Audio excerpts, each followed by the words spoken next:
Hey folks, how you doing? Ken here. Another lovely day here in Dublin. We're at about what I'd say it's about 22 degrees and sunny again. It was a bit cloudier earlier on, and it's going to look like this for the next week or 10 days or so, which is great. Although we do have a hose pipe fan. I'll talk about that in a second. What I wanted to do in this one, we just go out to the pond for a sec was just maybe talk through my filtration because I think it's a good while since I've talked through the setup beginning to when the fishies are all in good fettle. There's a bit of um, breeding activity, spawning activity going on as most of us are experiencing this heat. Just to give a quick overview of the pond, so I have a bottom drain in the front, a bottom drain in the back, so two bottom drains. One is a spin drifter, the other is just a plain bottom drain. I went for a non-spin drifter in the front because I didn't want the bubbles near the window. I do have this back piece I spoke about before. At the moment, I just have lilies in there. There is the ability to have that. There's two returns in here. Well, there's one return split into two, and it overflows by a waterfall into the main pond. This is 2,000 litres, and the main pond is just under 18,000 litres. Now, I will do something else with that at some stage. My wife and myself both agree that it wasn't a great idea and doesn't add a lot to the pond. It adds more water volume and it's somewhere to put flowers. But I think in the longer term, and I'm talking about a few years, is maybe get this wall taken out and a bit of so there's a wall there and just have a two-level pond. This is obviously only a metre deep, whereas the pond itself is nearly 2 metres. We'll just maybe have a two-level there. And I also have the air source heat pump, which isn't doing a huge amount in the last couple of weeks. Skimmer is there as well, so that's the Absolute Koi Ultra Skim. It just fits in the place of a block and has worked flawlessly for me. I also have an overflow in there that I can adjust up and down. Um, just to go into talk through the filtration, because I just what I started off. So when I built the pond in 2020, I filled it in that October, so started probably in about April with the excavation. Um, I had 12 goldfish and one koi. I kept them during the excavation and the building in a swimming pool, as most of us do in the back garden. And then in October, I filled the pond probably 2 thirds of the way, but I continued to use my pressure filter. It was an Oasi, I think 6,000 pressure filter and pump, which to be honest worked perfect. I think I've got a 20 watt or something, 18 watt UV in line on that as well, and it kept the water fine. The fish were fine for the winter. Then, come the spring, I went and bought this DVS. For those of you who don't know, DVS are a um, Netherlands-based filter manufacturer. They also manufacture the Quinny Koi. So it's not a well-kept secret that Quinny Koi's filters. So there is a Quinny Koi CL35, which is this exact filter, and this is the DVS make. So won't go into all the situation, but when I went to buy in early 2001, Brexit had kicked in. Queenie Koi were not an option at that stage. So I went and bought in mainland Europe, and that's why I have a DVS as opposed to a Queenie Koi. But I believe there is a dealer now selling DVS branded versions of the filters in the UK. I can't remember their name at the minute. Um, so that was the only filtration I had. Was 150 litres of plastic media. This is Helix. I didn't start with Helix. I started with a generic plastic media, which really I struggled with for a couple of years.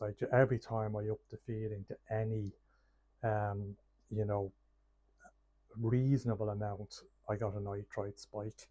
You can see this hole here. I had my trickle in here. I was worried, oh, I wonder when I'm getting a little bit of chlorine in the trickle in, although I had a big blue, was that causing the filter not to mature. So I moved my trickle in to here. Made absolutely no difference. So I think it was about nearly 3 years ago now, I bit the bullet and I bought 150 litres of Helex, and I haven't looked back, to be honest. The Helex matured fairly quickly, and it's really is a much bigger surface area than the original stuff, and I haven't had a problem. I also, probably a year before I did the Helex, I added this trickle tower. So the trickle tower comes out here, you can see on the side. So that is the clean side, it's just right under the drum. Goes along, there's a pump here, it pumps up. Now it did for a long time just pump straight up into the trickle tower, comes out at the bottom, it's gravity, flows around the wall, you can see here, and back in to the biochamber, and has worked pretty well for me. This crystal bio, I think there's about 100 litres of crystal bio sits in that. I also have a bit of Japanese mat and a bit of floss on the top just to help with the water clarity. Then last year I added the air source heat pump, you can see out the front. So what I did with that was I tapped into the line for the trickle tower.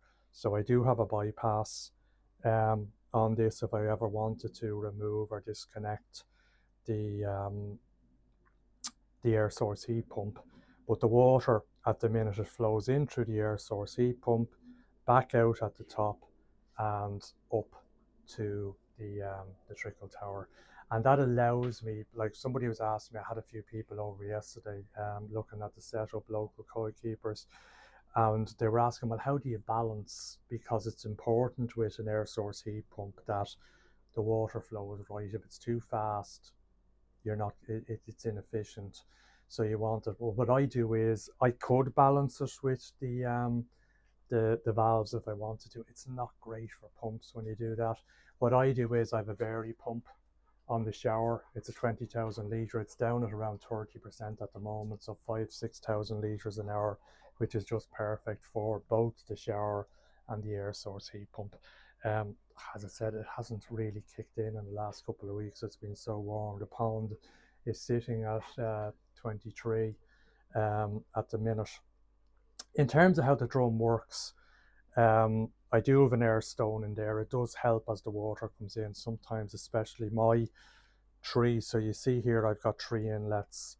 I've got the either side are the bottom drains. So the back one there is the front bottom drain, the nearest one is the rear, the spin drifter, and the middle one is the skimmer. Now because the skimmer is the slowest flow of the 3 of them, crap was collecting there. Now I clean it every week, so it wasn't a big deal, but it's not great either. But I found, and if I add an air stone, I think it was Sean, one of the people, the subscribers, said to me, stick an air stone in there, and it absolutely works a treat. So now it does help the crap rise up and goes into the drum. So the way these work, if you don't already know, the water actually flows into the center of the drum and it flows out. So the crap is actually gathers on the inside of the drum. So at the moment, you see the way the water flows in and the crap is gathering on the bottom side of the drum. Here is a float switch. When that water level starts to drop, so the crap in the drum basically slows down the water flow, the water level will drop. So you'll see a difference here because this is the pond level. It will always stay the same on the dirty side. On the clean side, which is the rest of the filter, the level will drop as the drum gets dirty. When that switch gets to a certain level, it triggers the drum, so the motor goes off here. There's also under there, you can't really see it, a pump which uses pond water, goes into these nozzles and it cleans the drum and it gets all the crap as it comes around, drops it down into the gully here and flushes it down into the drain. And They do work very well. I think I've said before, I've had problems with this drone, but problems I caused myself by breaking things. But really, other than that, it's been absolutely bulletproof, and it's running now for 5 years. So I'm very happy with it. I'd highly recommend it. Also, I know it's been said in the UK, Quenicoi, but DVS themselves are extremely helpful. I've got onto them with technical queries or looking for parts, and they respond straight away. They really are super to deal with. I know Burton's are equally as good. One of the guys that was with me yesterday is waiting on a Burton's drum. Their quality is really good as well, and they're equally as responsive, I believe. But the DVS it really is tried and tested, and works extremely well. I also have a trickle in, so you can imagine with the drum when I'm flushing using pond water, the pond level drops. But what I have is a trickle in. So I have here, when I was installing the filter, I had to install a water flow, which is tagged onto a tap outside the back door. Comes in here. There is this little flow switch, so that's up there. I've shown it before. Shows me at the minute the trickle in is about 0.23 litres a minute. Goes into the big blue, gets dechlorinated, and then comes out here. So I'm constantly topping up and replenishing the water. And that equates to 0.25 litres a minute, roughly equates to about 2,500 litres a week, which is about it's maybe a 15% water change, which is, you know, fairly decent for this time of year, but I tend to leave it around. I might drop it down during the winter if I'm not feeding an awful lot and the pond isn't washing as lot. I could drop it down to 0.1 litre just to preserve, because I tell you, with the big blues, I have that about 4 years now. Carbon was about 60 to 80 pounds a bag, and now it's nearly 200 pounds a bag. It's gone very expensive. So that hurts a lot. I also added as well the UV. There was a bracket here for the UV to sit. I found with that, well, first of all, when I put in the filter first, I stuck the UV under here, under the drum, in the clean side. It's an 80-watt amalgam. What happened was it eventually, within a couple of years, fried the silicone seal here. So there is a seal here that the drum turns on and stops dirt basically getting in on the clean side without going through the drum.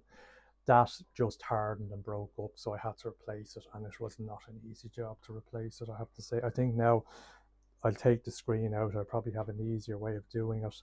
Also, there are two bypasses down here, so there's holes in this wall here. So I have to make sure you're seeing what I'm seeing. You can't really see them. They're just like lids that go into a circle, and they push out and they allow you to bypass the drum. So just say I had a problem where the motor failed, or the pump failed.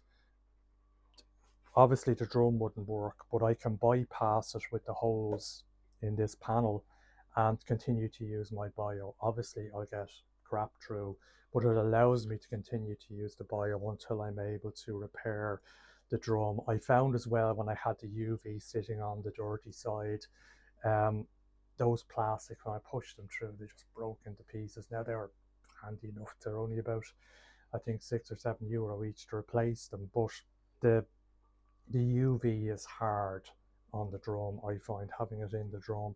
So what I did was, last year from DVS, I purchased this, what I call a UV reactor. It's just a stainless steel housing that the UV screws into, and my main return flows into that, back hits the pump, and then gets pumped back into the pond.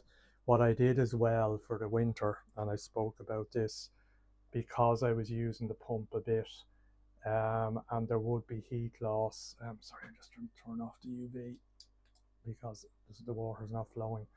I insulated all the pipe work I use in the winter. I didn't insulate the waterfall return, because I only use that in the summer and I'm actually not using it this summer. So any of the pipe work, like to the trickle tower, out to the heater, the main return, I insulated them just to help preserve, because this room itself, the shed, it's not insulated, and it, like, you know, it could be 4 or 5 degrees here on a very cold day. I did also insulate the filter itself. I'd probably do something more permanent with that. I just used this stuff, which worked well. I think I got this in B&Q or something. It's just that sort of bubble wrappy type stuff.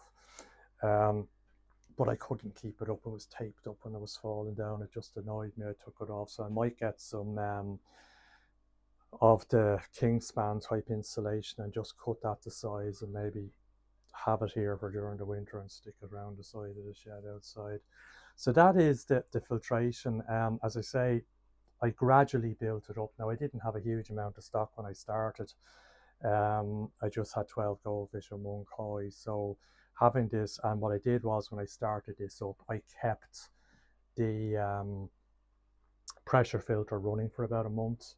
And then I stopped the pressure filter and I took a sponge from the pressure filter and stuck it in here just to help seed this. Now, it was kind of, you know, April. I wasn't feeding an awful lot at that stage. And gradually, like, for a filter on a pond, you're talking about a year for it to be, you know, fully mature, if not more. It does take time to get, you know, plastic media particularly mature. What I did as well, I mentioned the last time, I added this screen. You can't really see it there. You can see there's a stainless steel mesh screen I got from DVS as well, and that's just to allow me use those foam pond pads. There's slits in this that would have them go out into the pond, which you definitely don't want. It wouldn't do the pump any good either. So they have probably 5 times more bacteria carrying capacity than one piece of Helix. So I'll add a few of those and maybe take some of this out. But that's it. It's as I say, the filters worked very well. I've gradually built it up over time as my stock has gone up.